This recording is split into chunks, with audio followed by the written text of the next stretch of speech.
So ayan guys, magandang araw sa inyo lahat. Dito tayo sa Bernardino General Hospital.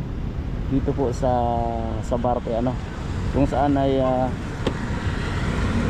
papatika po sana tayo ngayong araw mga kaubayan, mga kalingap. Kaso ay ang schedule pala ni Doc kanina po, Friday 7 to 12. And then next po ay sa Sunday 9 to 12 naman po ng umaga. So mga kababayan, mga kalingap, sabi ko nga po ano, patigilipin tayo dito kasi last time nirepeat tayo dati sa dahil Camarines Norte sa Orto. So ang expert daw po dito sa aking naramdaman sa aking binti, no? Ugat po kasi ito yung mga eksperto daw po sa gout at sa mga ugat, no? Sa mga litid. So this coming Sunday po tayo, no? Ngayon kasi is Friday. So sumagit ako dito para check nga po yung schedule ano, kung ano yung schedule ng yung doktor na para dito sa ating naramdaman, no? And sana maging okay na kung matapos itong check up na ito this coming Sunday, mga kababayan, mga kalingap. Kasi tapos na po rin yung gamot na iniinom ko, 15 days na ay, pero hanggang ngayon po ay masakit pa rin. Sa umaga din talagang hirap talaga din ako maglakad. Grabe, hanggang halos tanghali ganun ako maglakad, mga kababayan, mga kalingap. So salamat po, and sana tuloy nyo yung video hanggang Sunday. Tugtong natin yung video natin sa pag-provide natin sa Bernardino, mga kababayan. Dahil ngayong araw po mga kababayan ay may pupuntahan tayo. Dahil sabi ko nga ano, magpapasigil opinion tayo dito sa Manila. Magpapacheck up tayo ulit para pagbalik natin ng Camarines Norte. Sabi ko nga, pinagpipray ko din na, at salamat sa mga nagpipray po sa atin na maging okay na at para tuloy-tuloy yung mission. At yung mga pinupuntahan ay hindi rin po maging sagabal yung naramdaman ko sakit na aking binti. So samahan niyo ako guys. So medyo late na. Let's go.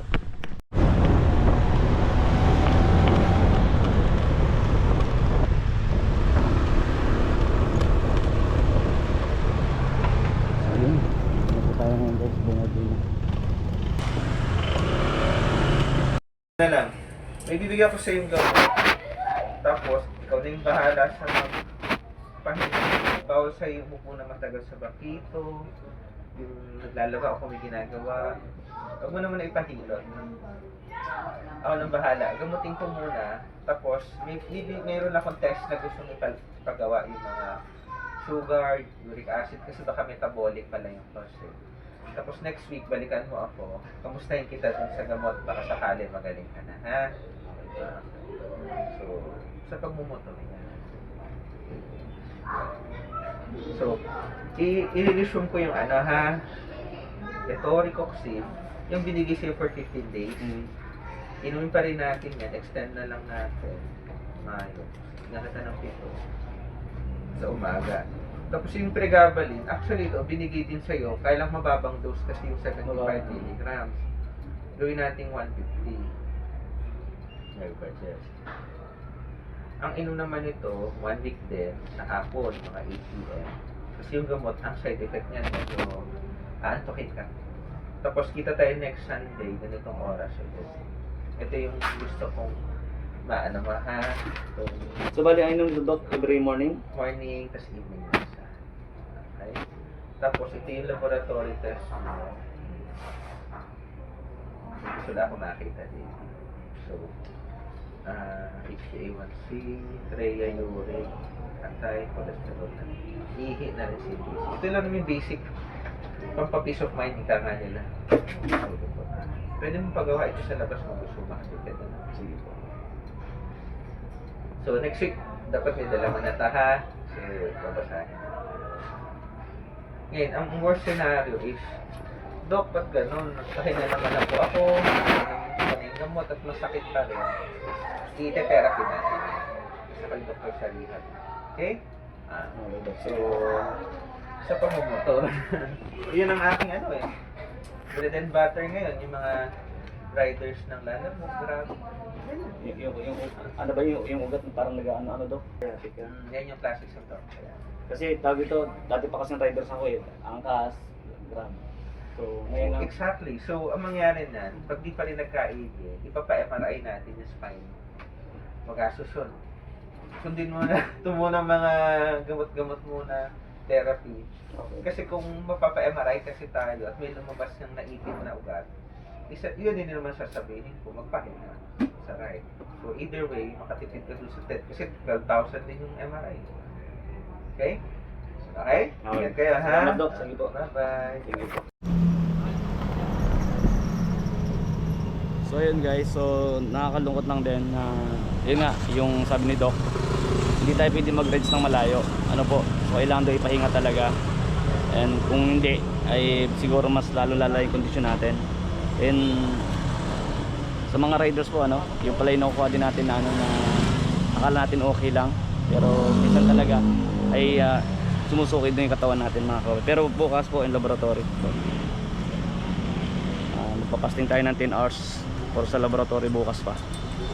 So yung reseta sa atin ni Doc nung nakaraan mga kababayan ay in-extend lang po ngayon 1 week or ano lang. So after 1 week balik po tayo dito kay Doc ulit para i-check niya kung medyo nag-okay po yung kondisyon natin. Ano po.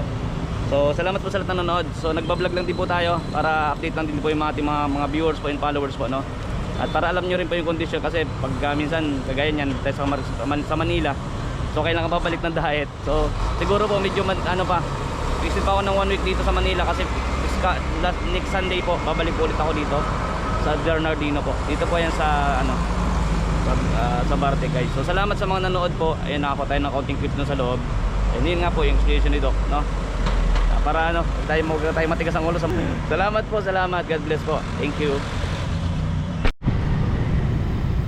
So ayun guys, welcome back muli sa ating vlogs. Ano po, ito po yung day 2 nung pagpunta natin sa Bernardino Hospital para magpa-laboratory po mga kababayan. So update lang din po, no, sa ating ginagawa sa ano, sa Manila. Kaya di pa tayo nakakabalik ng Camarines Norte. 2 weeks po tayo dito sa Manila. Ngayon nga po, no, sabi ko nga yung laboratory natin. So yung laboratory para malaman kung ano yung cause of ano ba, bakit pinawala yung sakit ng dibdib ko sa nagtayuan. At Sunday babalik po tayo ulit kayo para basahin yung result ng ating laboratory. Pero ngayon po 1 week tayong iinom ng gamot para sana gumaling na po para hindi na mag-MRI pa. Kasi ng doktor ay kung hindi pa gagaling MRI po ako. So ano na po yung ano doon. Pero sana gumaling na po. Salamat po sa patuloy na panonood ng ating mga video upload dito sa aking channel. Dito po tayo nag-intro sa may ano na nagpas na ng Saba Almar. So punta na tayo ng Bernardino ng Hoda. So makako tayong video dun mamaya sa loob. Okay, kung hindi po ay okay lang din. So sana ay yan yung video natin. Ano po mga kababayan. Salamat po. Kasi malapit na tayo. 6 to 8 yung ano, schedule ko. Alas 6 na. Late tayo ng ilang minuto. So, salamat po sa patuloy na panonood.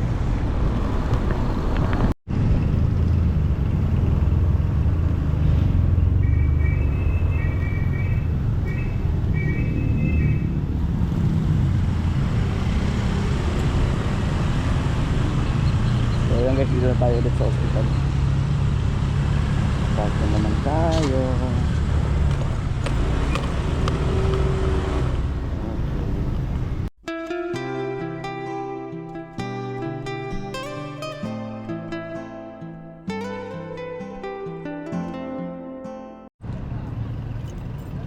So ayun guys, after natin dun sa Bernardino, ngayon maaga pa po, 7 o'clock pa lang. So na guys, naturukan na tayo.